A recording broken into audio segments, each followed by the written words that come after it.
Welcome students आज हम शुरू कर रहे हैं क्लास 10 के लिए मैथ के पेपर के लिए model question paper MCQ form. तो आज हम नियर अबाउट 15 एमसीक्यूज करेंगे और ऐसे ही हम सिलसिलेवार करते ही रहेंगे ताकि आपकी एग्ज़ाम तक पहुंचते पहुंचते अच्छी प्रैक्टिस हो जाए। तो आइए करते हैं।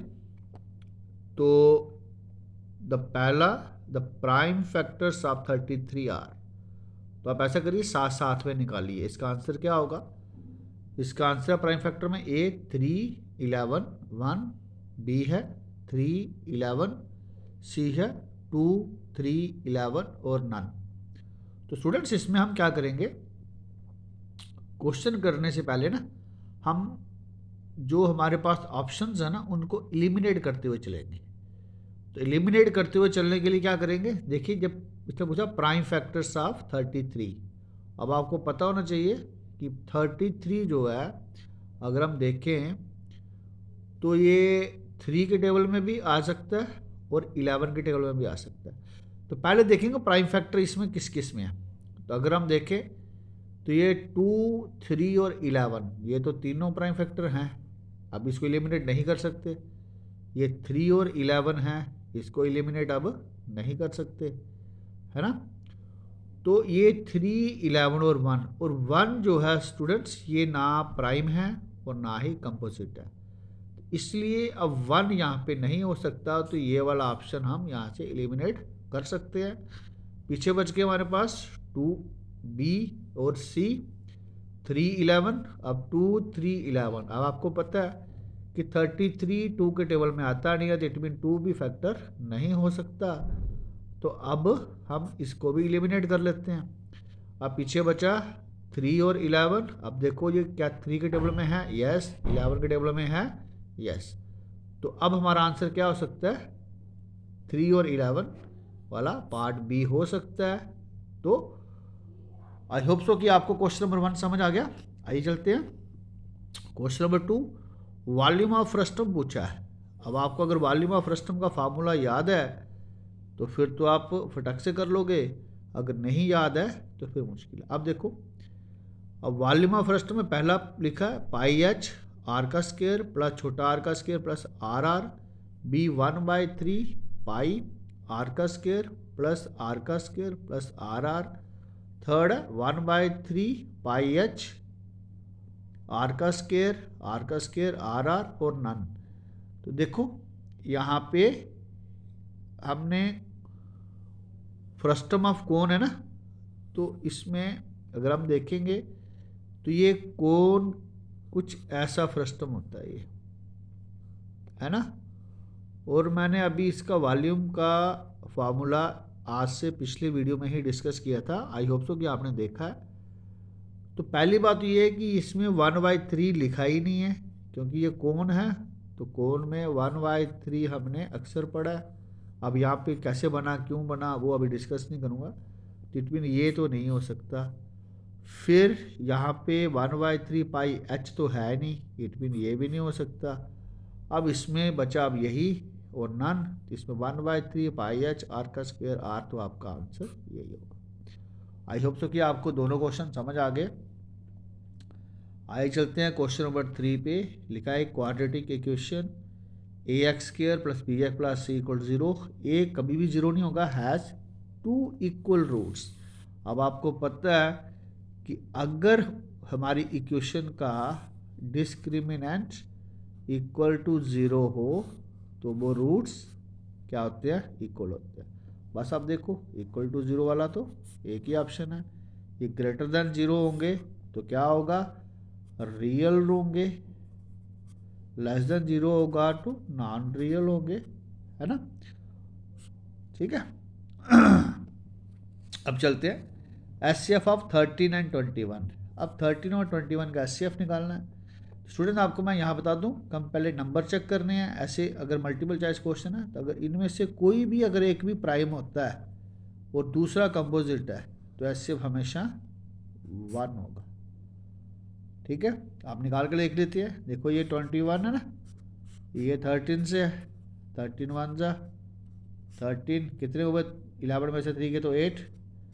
अब ये 13 है, फिर 8 1 जा 8, फिर 5 है, फिर 8 है, 5 1 जा 5, 3 है, फिर 5 है, देखो ध्यान से, 1 जा 3 है, ये 2 है, फिर 3 था, 2 1 जा 2, 1 आया तो 1 2 था, क्या आया हमारा एचसीएफ 1 आया।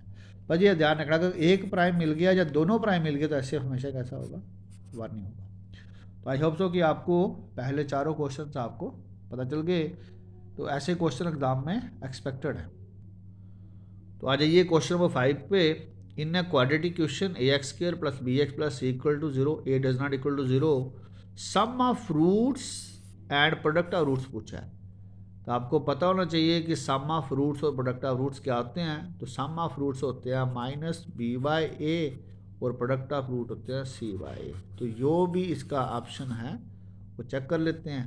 तो I think so minus b by और सी बाई हमारा ए ही ऑप्शन है। B by a c by a ये नहीं है, ये भी नहीं होगा, और अंडरस्टूड है ये भी नहीं होगा। आइए नेक्स्ट क्वेश्चन पे। इससे पूछा है कि रूट 121 इज एन इरेशनल या रेशनल या कंपोजिट या नन है, तो इसमें से कौन है। तो अगर तो ये रूट निकल जाता है तो अंडरस्टूड द रूट 121 किसका रूट है, 11 का स्क्वायर करेंगे तो 121 होता, तो इसका रूट क्या होगा 11 होगा, और 11 आपको पता है ये रेशनल होता है। ठीक है, आ जाइए एचसीएफ ऑफ 135 एंड 225। अब 135 और 225 का एचसीएफ निकालेंगे। तो एचसीएफ का मतलब होता है कि दोनों कोई ऐसा नंबर ढूंढें तो दोनों में बड़ा हो और दोनों से डिवाइड हो जाए। अब 35 को चेक करते हैं। 35 के टेबल में 135 नहीं आएगा, इट मीन ये तो नहीं है। 25 के टेबल में 135 नहीं आएगा, इट मीन ये भी नहीं है। इट मीन एंड में 45 बचा है और नन है। 45 से चेक कर लेते हैं। 45 3 जा 135 होते हैं, तो 45 5 जा 225 होते, इट मीन आंसर क्या होगा 45 होगा। आ जाइए, अब यहाँ पूछा value of sine 60 plus cos 30 degree is, तो क्या हो सकती है। आइए चेक कर लेते हैं।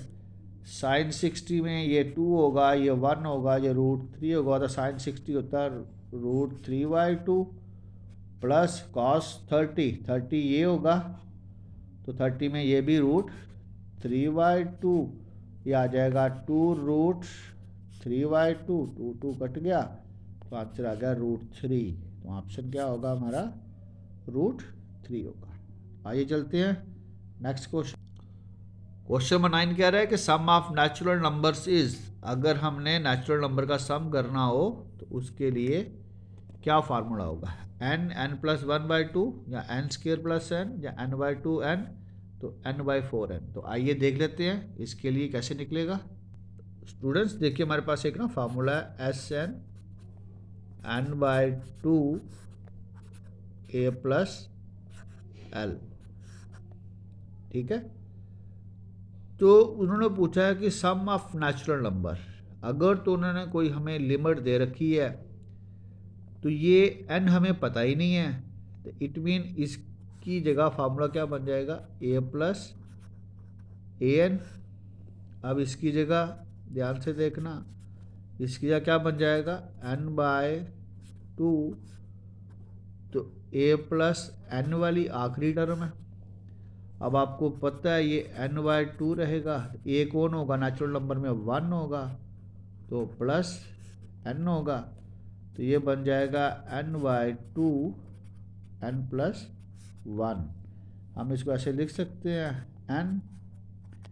n+1/2। अब यो भी ऑप्शन बनेगा यही है। तो आइए चेक करते हैं। आइए देखते हैं n+1/2 ये हमारा पहला ही ऑप्शन है। तो आई होप सो कि आपको ये बात समझ आ गई है। आइए चलते हैं क्वेश्चन नंबर 10 पे। कह रहा है area of circle whose diameter 14।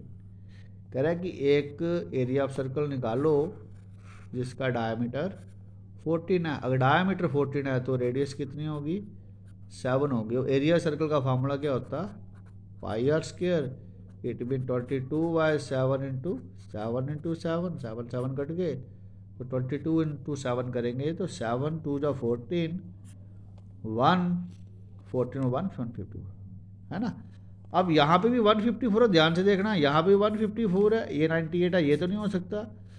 अब 154 ये सेंटीमीटर है स्टूडेंट्स, कभी भी एरिया सेंटीमीटर्स में नहीं होगा, इट मीन एरिया किस में होगा, स्क्वायर यूनिट्स में। तुम्हारा आंसर क्या होगा, 154 स्क्वायर सेंटीमीटर। आ जाइए नेक्स्ट क्वेश्चन, कह रहा है Euclid's division algorithm to find the HCF of 8, 6, 7 and 255। तो 8, 6, 7 और 255 के जब हम एलसीएम निकालेंगे, एचसीएफ निकालेंगे, तो कैसे निकालेंगे, वही अभी हमने पीछे निकाला हमने। तो देखिए ये 8, 6, 7 है, तो ये 255 को इनटू किससे मल्टीप्लाई करो, प्लस यहाँ पर रिमाइंडर आने वाला है ना। तो 255 देखो, ये 250 के आसपास राउंड करते हैं, 254 था 1000 हो जाते हैं, ये बड़ा हो जाएगा। तो 255 इंटू 3 कर लेते हैं, 3 करते हैं तो कितना आ जाएगा, 250 इंटू 3 750, 5 इंटू 3 765, क्या आ जाएगा 765। तो 7 में से 5 गए तो 2, ध्यान से देखना, अब 6 में से 6 गए तो 0, और ये आ गया 102। बस यहाँ तक ही निकालना, आगे मत निकालना। फिर हमने देखना ये 102 इनमें से किससे कटता है, 45 के टेबल में तो नहीं है, 47 के टेबल में नहीं, फिर बेचा 51 इसके टेबल में है, तो ये हमारा आंसर होगा। आ जाइए नेक्स्ट क्वेश्चन पे, क्वेश्चन नंबर 12 कह रहा है एक tangent P Q at a point P of a circle of radius 5 centimetre meet a line through the centre O at a point Q so that O Q 12 find करना हमने P Q को। तो ये कुछ figure ऐसी है, ये centre होगा, ये इसका पॉइंट ऑफ कांटेक्ट है, और ये टेंजेंट है, और ये यहाँ पे मीट कर रहा है, ठीक है। अब उन्होंने कहा कि tangent P Q at a point P of a circle, ये पी होगा, ये क्यू होगा, ये 5 है ना, थ्रू, और eight a point O Q वो 12 है, ये वाला अगर ओ क्यू है ये 12 है, तो फाइंड पी क्यू, ये पी क्यू निकालना, हम यहाँ पे पीजीटी यूज करेंगे। अब आपको पता है कि 12 का स्क्वायर इक्वल टू 5 का स्क्वायर प्लस पी क्यू का स्क्वायर होगा, तो हमारा पी क्यू का स्क्वायर कितना होगा 144 minus 25, it mean P Q कितना हो गया रूट में 119, तो रूट में 119 आंसर कहाँ, ये आंसर हो गया। आई होप तो कि आपको समझ आ रहा है।